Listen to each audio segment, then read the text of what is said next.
That is doing the lab to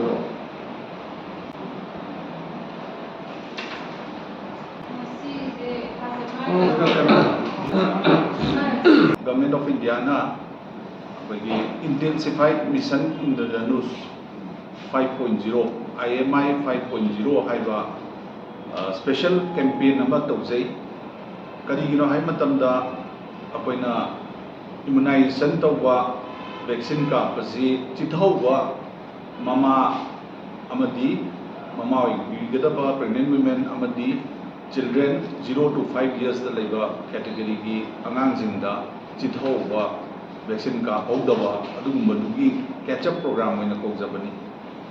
mayamna kambiri prevention is better than cure na aduna vaccine preventable diseases e akoi disease tarani thoi akoina 0 to 5 years amadi pregnant women da tetanus kapaga akoina vaccine preventable disease hadi disease trying to prevent ongami adugi disease parida ai horen kano to da bizara ke aduna prevention to nabai damakta angang myam je 100% coverage to ba minimum da 95% 90% aina koi gi category lejai adugo yaraga de 100% coverage to radi phai hena akoi gi studies myam na prove to re aduna angang aphaba adagi mama miron mi dusu hayeng angang kana hachang phaba phukna pai damakta masigi vaccination program se akoi gi health services amadi family welfare services na paidna lai manipur gi oina hauji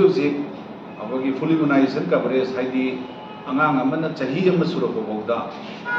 measles vaccine first dose sika pasi 80% khaktang yawi.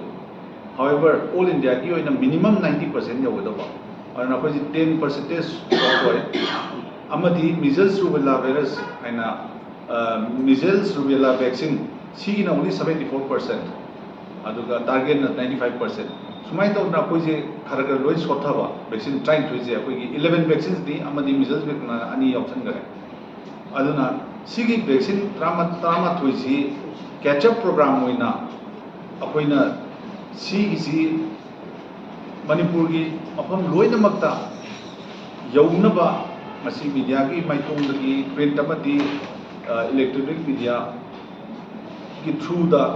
paogi la CPBU aina bi da makta ngasi press media si kaujabani adana akoina target population ji 0 to 5 years and pregnant women aduga round ohum thona tawjagani all India gi oina campaign tawjabani adana first round ji 7 to 12 August second round na 11 to 16 September haide tham leiraga aduga third round na another tham leiraga 9 to 14 October sigi round ohum ji apoi gi state ta ju pangthok chagani aduna manipur da leidiba angang 0 to 5 years amadi pregnant women loina mak akoina sinjariba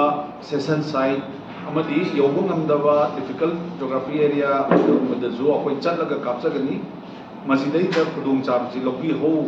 haidna paujel asi chen jage na koi kana tawjabni